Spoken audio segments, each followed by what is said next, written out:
I call this meeting of the South Redford Board of Education together at 6:30. May we stand for the Pledge of Allegiance. I Pledge allegiance to the flag of the United States of America and to the republic for which it stands, one nation, under God, indivisible, with liberty and justice for all. Next item on the agenda is the roll call. Mr. Secretary, would you call the roll, please? Yes. Anthony Johnson. Present. Lori Hicks. Present. Amanda Flesher. Present. Cheryl Flesher. Present. Keisha Early. Present.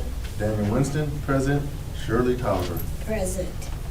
The next item on the agenda is the approval of agenda. Are there any corrections to the agenda? There are none. The agenda will be as written. Next item on the agenda is Superintendent Communications. Mr. Bob.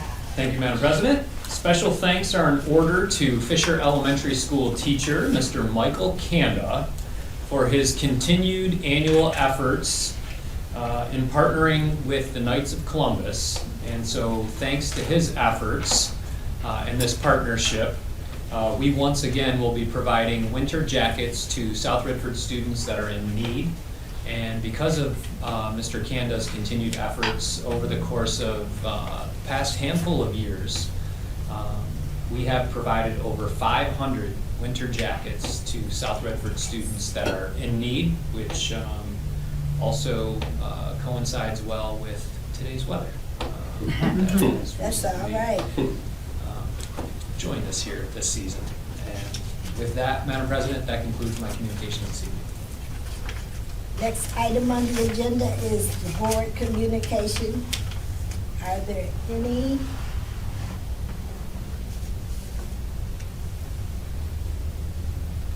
I guess not. Next item on the agenda is comments from the audience. No, related to the Oh, agenda. no, There no. are none. Next item on the agenda is the consent agenda. Do I have a board member willing to adopt the consent agenda? To the chair, Yes? I'd like to move the adoption of the following resolution, please. Do I have a support? Or, It's been moved by Mrs. Flusher and supported by Mrs. Hicks. All in favor? Aye. Any nays? 0 nays, 7 ayes, 0 nays. Resolution adopted. Next item on the agenda is accept financial audit report. Mr. Bob. Thank you, Madam President. At this time, I'm going to turn it over to our Finance Director, Ms. Mickey Bory, to introduce our partner from Raymond. Good evening. I would like to introduce Dan Merritt. He is with Raymond, and he is here to go over the fiscal year end June 30th, 2025 financials. Good evening, thanks Mickey. Members of the Board of Education, glad to be here to talk about the school district's 2025 audit report. Today I'll briefly run through the team members that work on the audit, required board communications that we do each year as part of completing the audit, some brief discussion of financial results, and then I'll close talking about exciting things like upcoming accounting pronouncements. If at any point you have any questions, I'm happy to take them throughout the presentation or at the end. As Mickey mentioned, I'm the signing principal on the engagement, and my great team works closely with Mickey and Alicia and Kathy throughout the duration of the audit. Usually takes about 200 to 300 hours on our end to do an audit. I usually estimate that if it takes us 200 to 300 hours, it probably takes the district 500 to 600 hours to get ready. So it's a good point at which to mention how much we appreciate the hard work and dedication of the district's finance staff in preparing for and completing the audit. Of course, me and my team are from Raymond. We're one of the largest public accounting firms in the state of Michigan. We're probably among the top 4 in terms of doing school district audits. Me and my team do about 10 in Southeast Michigan. I think we do about 25, and across the state we do approximately 50 to 51-ish. school district audits in the last numbers that I've seen. So we do a lot of these. We also specialize in doing local government audits, which means we do counties, cities, townships. Me and my team, all we do is GASB accounting all the time, so we do a fair bit of this. Board communications. So if I do nothing else tonight, the most important thing that I need to communicate is that we've issued an unmodified opinion on the June 30th, 2025 financial statements. In the audit business, we call that a clean opinion. You get a clean opinion from us, MDE keeps giving you funding. So if I said nothing else up here the entire evening, that would be the most important thing that I need to communicate. It means that we think the financial statements that you have in front of you are reliable, can be used to make good financial decisions, and are an accurate representation of the school district's financial position. The district is required to announce new GASB pronouncements. That's the Governmental Accounting Standards Board, for a mouthful. And each year, the district has to adopt any new pronouncements that are applicable to its operations. This year, it had to adopt one on accruing for compensated absences. If you'd like, I can explain how that works in detail, but mostly it's more work for a slightly different disclosure that has no impact on cash flow. So we just say, yes, there are 101 different GASB pronouncements that the district has to contend with in creating the financial statements, and we move on, and I have to explain that more later if you have questions. Third, we have to assess other accounting estimates. Compensated absences is an accounting estimate. Also, how much of capital assets gets depreciated each year is an accounting estimate. So is any allowance for doubtful accounts. The point being that the finance department has to make certain estimates in creating financial information. It doesn't have hard and fast numbers on every single thing that goes into the financial statements. We assessed all of finance's estimates and deemed all of them appropriate and reasonable. Fourth, if your auditor ever tells you that they're having difficulties dealing with management during an audit, big red flag. Should be immediate problem. We don't want to see that. We, of course, have had no difficulties dealing with management in the 2 years that we've been the appointed auditor for the school district. All the questions that we ask get answered. All the support that we request does get provided. So we're happy to report no difficulties. Fifth, we're required to report on any findings or misstatements that we identify during the audit. We did identify what's called a material misstatement, which means a rather large accounting adjustment. That adjustment was related to the reporting of capital assets. Again, I'm happy to go into detail on that if you want, but the most important thing that you need to know is that we identified it, it was resolved, and that the final financial statements include an accurate reporting of capital assets for the district during the year. The district also chose to pass on one immaterial adjustment, which is related to the implementation of the lease standard, which is called GASB 87. Basically said that the time and effort of doing the accounting for that lease was not worth the effort put into actually report it in the financial statements. We concurred, we agreed that it was immaterial and not necessary to report, but we have to put that in our report to the board that we are officially passing on. And finally, absolutely, go ahead. What is the material asset that you determined was not of value? So the district, in their financial information provided to us, initially underreported some of the assets being constructed as part of the bond project, and basically it was an issue of bucketing costs. The district correctly reported all of its expenditures, but some of those expenditures, they were focused just on those that were running through Barton Mallow, the general contractor, and not on the expenditures that were going directly to other contractors. So they inappropriately excluded some of those costs when reporting capital assets. They reported all the correct expenditures at the fund level. They just didn't correctly capitalize all of the correct expenditures initially when they reported them to us. We identified that, we helped them correct it, it's been adjusted in the final financial statements. Okay, thank you. Very good question. Moving on to discussion of the single audit. The single audit, ever since 1984, when the first Single Audit Act went into place, they called it A133, OMB Circular A133. You get one audit of all your federal money during the year if you expend more than $750,000. This coming year, it'll be if you expend more than $1 million. The school district generally gets, I think it's somewhere between $4 and $6 million, just depending on the year you're looking at. So South Redford almost always has a single audit and has for the last decade or so. When we do finish the single audit for this year, we will be testing IDEA, which is your federal special education funding, and Title I grants, which is your additional funding for at-risk students that is provided through the federal government. Now, I want to be clear, most years you would have a single audit done at the same time as the financial audit. This year, due to the federal government shutdown, the feds went away, didn't issue their rules for single audits in May when they were supposed to, didn't issue them in June, July, August, September, and then they went on hiatus. So now we are all stuck in a situation where we can't finish single audits and submit them to the state until they come back. So the state adjusted the school aid budget and said, once they come back and issue the rules for doing single audits, every school district will then have 30 days to submit their report. We expect to be able to complete and finish that report in plenty of time once the federal government comes back from shutdown. And who knows, maybe it'll happen as soon as next week from what we're hearing in the news today. So.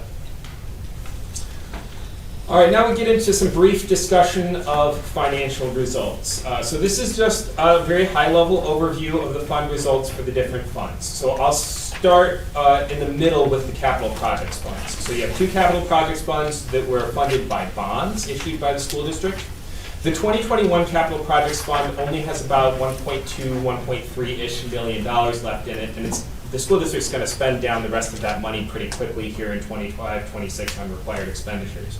So that capital project, in all intents and purposes at this point, is finished. The 2024 capital projects fund, you can see that their net change in fund balance was big positive, right? Because governmental accounting says you got to record the big deposit in for the bond money coming to the school district, and then you spent down about $2.7 million of that during the year, which was basically because up until I think it was around February, March-ish, you were spending down 2021 money, and then you started to spend down 2024 money near the end of the year, so you only spent a smaller-ish chunk of that. And of course, the district is continually doing improvements and constructing assets on behalf of the students and the teachers, and so the rest of that money will get spent over the next year and a half, 2 years, I guess the project timeline is. Perhaps most importantly is the fund results of the general fund. And so I can give some context on that here in a second, but the general fund basically stayed flat. So you see you have a net loss in the general fund of $63,754. If you take that as a percentage of total expenditures, it's something like 0.03% or less. And to me, that's basically a flat result in the general fund. So I'll give some more context about that in just a minute. On our next slide, you can kind of see the overall fund results of the district compared to last year's overall fund results. If you think about what is fund balance in a fund, it's basically all your assets compared to all your liabilities. So think about it like if your checking account was set against everything you owed on your credit cards, the net result of that after you collect all the money that people owed you and paid out all of the money that you owed to other people would be your fund balance. The district's fund balance across all of its governmental funds went up significantly this year. Why? Because you got a bunch of new capital projects money in. So the fluctuation around fund balance from a big picture perspective is really just you spent out a lot of the 2021 project bond money and you got in a lot of the 2024 capital project bond money. For the most part, other fund results were fairly consistent year over year and didn't show any significant variances. So, general fund, I promised I would say a little bit more about the fund results in the general fund. And so here you can see revenues versus expenditures over the last 3 years. And I stood up here last year and I said, I think roughly we're kind of in orange light territory on the general fund, that you want to be really careful about how much you're taking out of the general fund, because you went for 2 years in a row taking out $3.1 and then $2.8 million out of the general fund. And you can see my comments hopefully are from the previous slide are borne out here, where you can see how small, oh, my pointer's not working up there. You can see how small the change is in 2025 on profit loss for the general fund. Basically flat, like revenues and expenditures were basically even. I think in a year when you don't have the ESSER money coming in anymore to buoy your revenue, and that they didn't have any increase to foundation allowance. Most years they have an increase in foundational allowance. We'll talk about what the 25-26 foundation allowance increase is in a slide or two. That's probably about as good a result as you can see. If you had seen a big negative in the general fund, that would mean that, like other communities that have gotten themselves in, unfortunately, a bit of a mess, I'm not saying you're in a mess, I'm saying other communities have gotten themselves in a bit of a mess because they didn't get rid of the programs that they were funding with ESSER money or find new funding sources for them. So they would see this year still a big decline in fund balance because they weren't making careful decisions about, well, we had this one-time money that came for like 3 years in a row, I think maybe it was even 4 years in a row, and now we have no more of it. In this year, 25 and 26, we're not going to have any more federal money coming in new. I think the best you can hope for from this administration is maybe that existing programs stay about the same. I don't think you're going to see any big increases to federal money. So I think overall, I mean, a neutral fund result is probably about the best you can hope for in 24-25, and hopefully that means you're starting to turn the corner, right, on the taking out of fund balance, and we'll move into a position where you're adding to fund balance again in FY 25-26. One more slide here to try to give perspective about the general fund coverage ratio. You can see in 2021, you had a 22% fund balance. That means as a percentage of expenditures during the year, you had you could cover 22% of your expenditures just out of fund balance.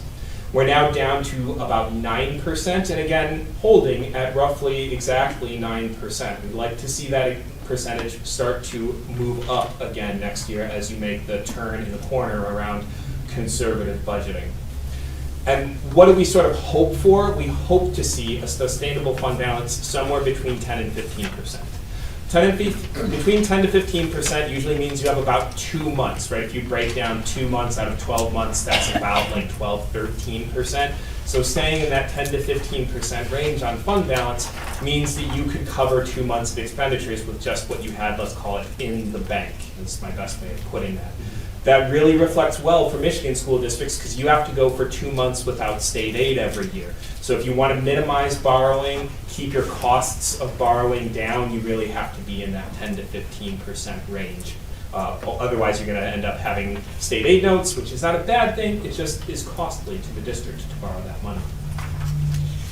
Looking forward a little bit, so thinking about 25, 26, and when I come back here next year to talk about the audit, we saw a good state aid budget passed. I don't think it's the best state aid budget that's ever been passed. I know they call it historic because it is $1.19 billion bigger than past state aid budgets were.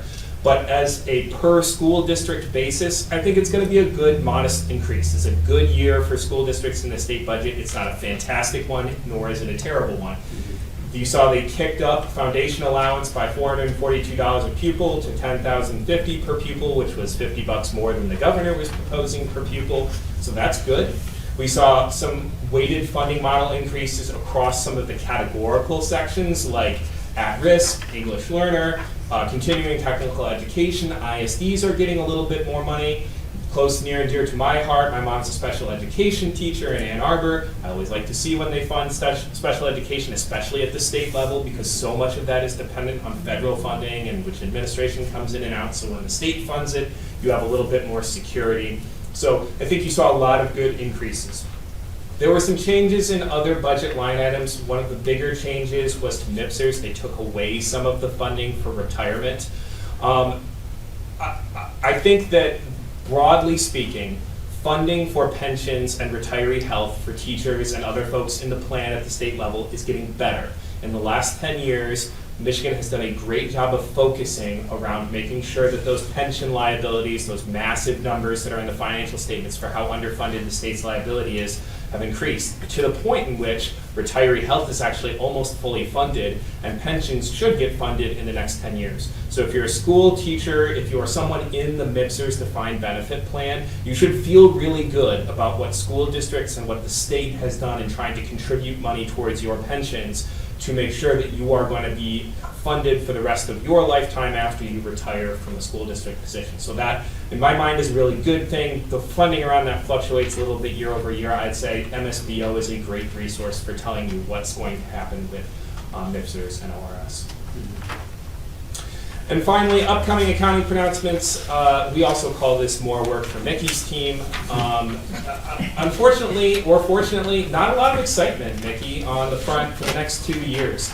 Neither of these accounting pronouncements are going to take a lot of hard work. We're going to help you figure out the reporting model changes. Those are kind of minor, and disclosure of capital assets can have very little effect on school districts. Though I have land banks that it's going to change a lot of things for. So more work for me, just not for you guys. So thank goodness, after like 3 years of them putting out standards that made big changes for finance departments, but very little useful information for boards, they finally calmed down on the new standards front. So hopefully we'll have a couple more years of that too. So I think that brings me to the end of my prepared remarks for tonight, but I'm more than happy to take any questions that anyone might have.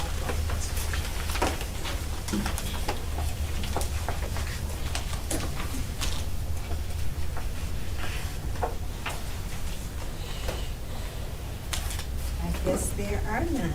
Very good. Hearing none, thank you very much for having me. Thank you very much. Yep, absolutely. Thank you.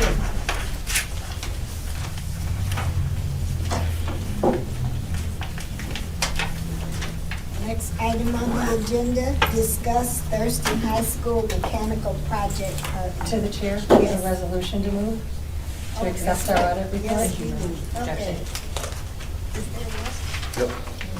And I'd like to move that resolution, please. Okay. Do I have a support? Support. It's been moved by Mrs. Flusher and supported by Mrs. Early. All in favor? Aye. Any nays? 7 ayes, 0 nays. Resolution adopted.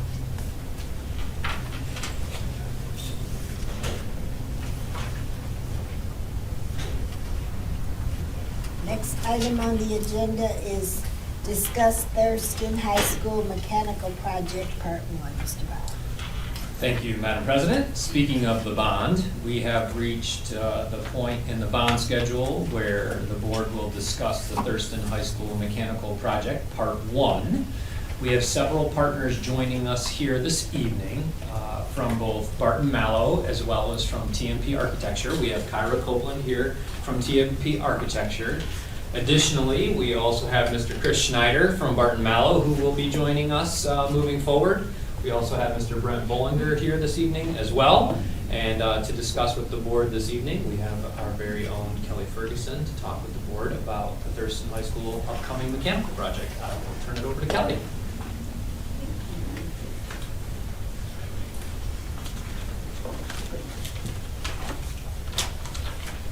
So, welcome. Hi, Brent. Good evening. Welcome. Yes, I do wish it was a little bit warmer here, but it's a great thing. Just so you guys know, this may be the last time I'm presenting in front of you today, but I've appreciated all the time and learning opportunities that I've experienced in this district. You guys are very wonderful to work for. I always am greeted with a smile, and I would definitely close it out with the curtsies. And Chris will be taking over. We are coming to you today to present the recommendation for the Thurston High School project. As our partner TMP explained a couple weeks ago, or a couple board meetings ago, I should say, the Thurston High School project primarily is a mechanical upgrade project. We want to make sure that the high school students are learning an environment that's nice and quiet, but also that the temperature is regulated, the school is nice and clean, the air is good, and all that kind of good stuff. So that's why it's labeled a mechanical project. But this also includes renovations to the corridor flooring, renovations, upgrading, aesthetic upgrades throughout the hallways and throughout the classrooms, so that way the high school looks just as great as the rest of the buildings in the district, and everybody feels good to go. This is part 1 of our recommendation. We are still going through the post-bid review process with a few other subcontractors, as well as with our technology subcontractors too. So at the next board meeting, November 24th, we'll present the balance of this work. This did come in roughly right on budget. You'll notice there are a couple of different alternates that are listed, and we are going through the process to determine which ones will be the best for the district, and make sure we keep you guys right in line. I'm happy to say that although we didn't have any specific Redford contractors, 28% of the contractors presented today are within Wayne County, so we're keeping it nice and local. Do you guys have any questions? Are there any?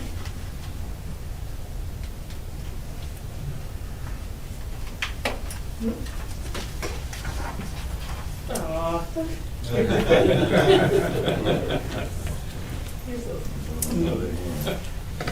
Please know I'll still be around because my niece is a proud Fisher Flyer Fisher resident.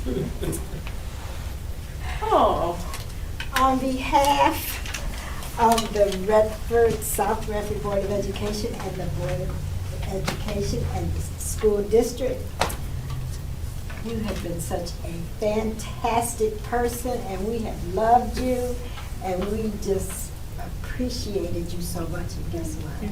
We're gonna miss you. oh, I miss you guys too. You guys are so sweet. So we are presenting this to you, and here is our eagle. Eagles, thank you so much. Does that make her an official Eagle now? Yes, it does.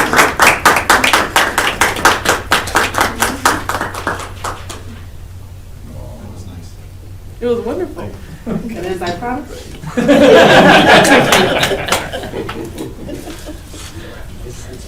Okay. Oh, but I do want to present Chris. I want Chris to give you a little information about yourself. Chris is a great, he's gonna slow you guys I'd be down. happy to. Good evening, thanks for entertaining myself, and putting up Kelly, and everybody else on the team. I've been in the business for 30-plus years. Number of different contractors, Bartonell now for close to 4 years. Went to Michigan State, I'm a civil engineer out of Michigan State, civil marine. All right, excellent. So I look forward to the opportunity of working with Jason, staff, students, yourself, for the next couple of years. So thank you. Welcome. Thank you. Thank you. All righty.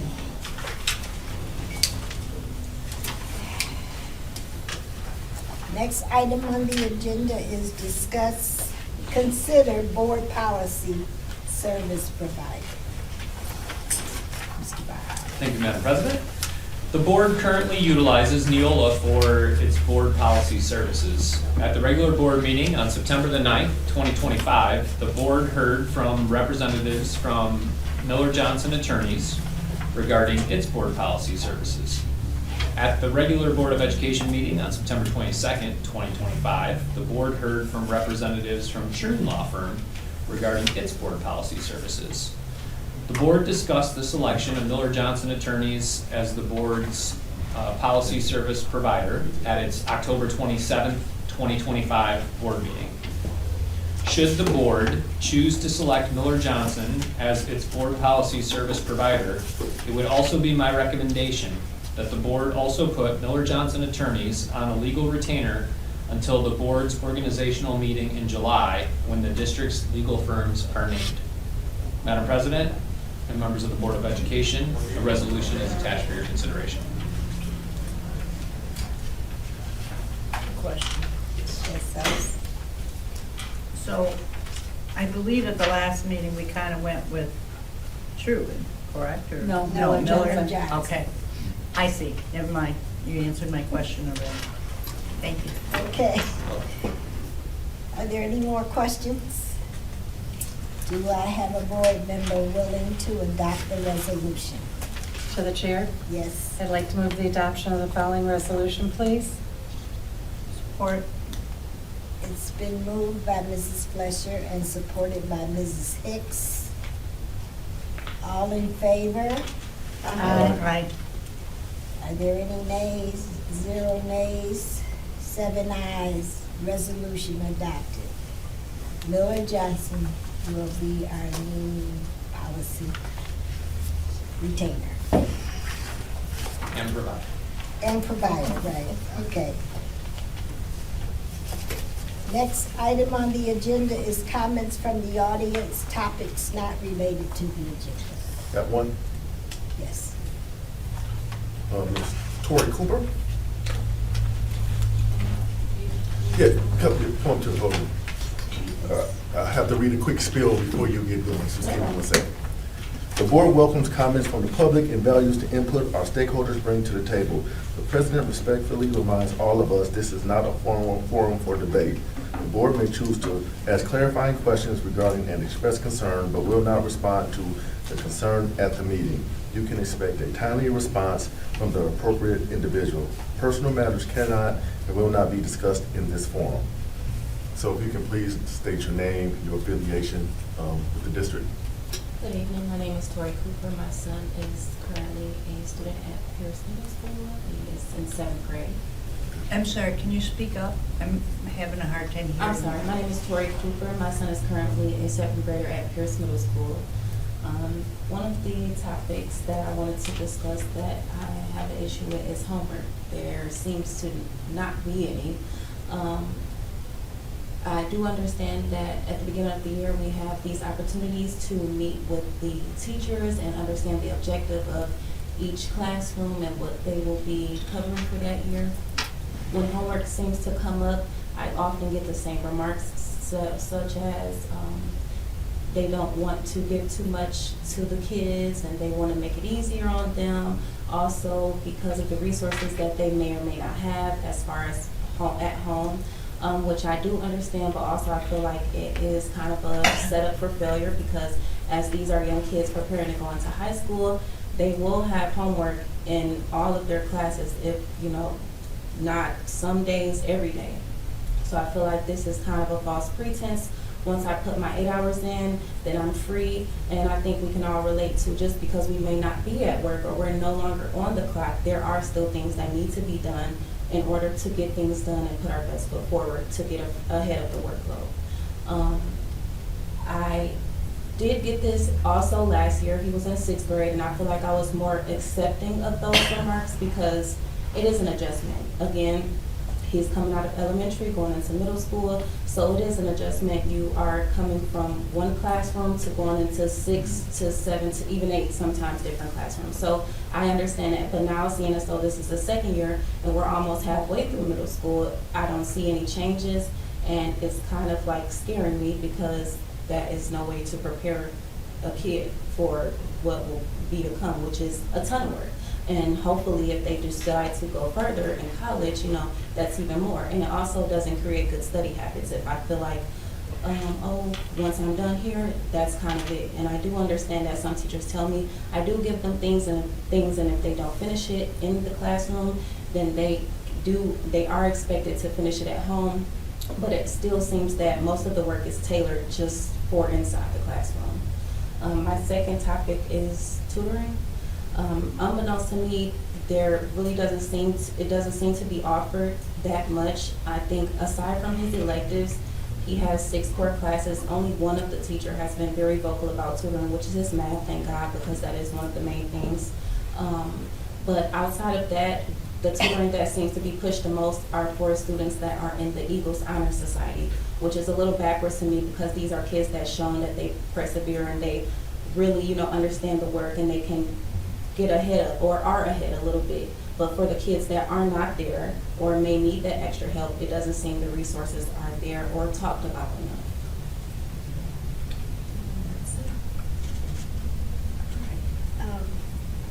Mr. Bob, could you look into this matter for us?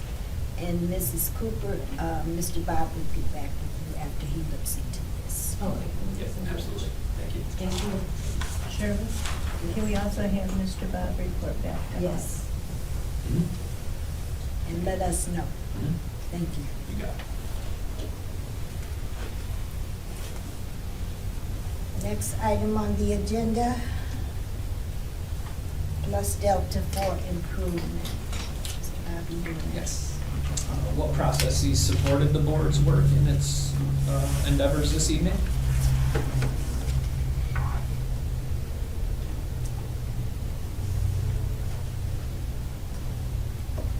Does anyone have one? I have one. I think Raymond did a great job on presenting to us.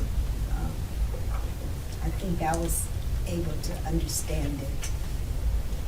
Thank you, Nikki, too, for your support. Anyone else? I liked getting our board packet on time and knowing that there was another subsection coming from Rainier. you know, but it was coming the next day, and I get that not everything is perfectly prepared at the time that we like our packets. But I appreciate the fact that it was followed up right away.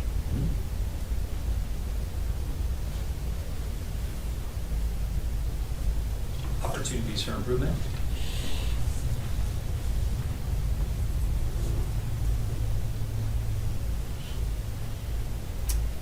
Well, I guess there are none. Well, I can do this. I can. 7:05. If there's nothing that further that comes before this Board of Education, I adjourn this meeting at 7:05. 7:05.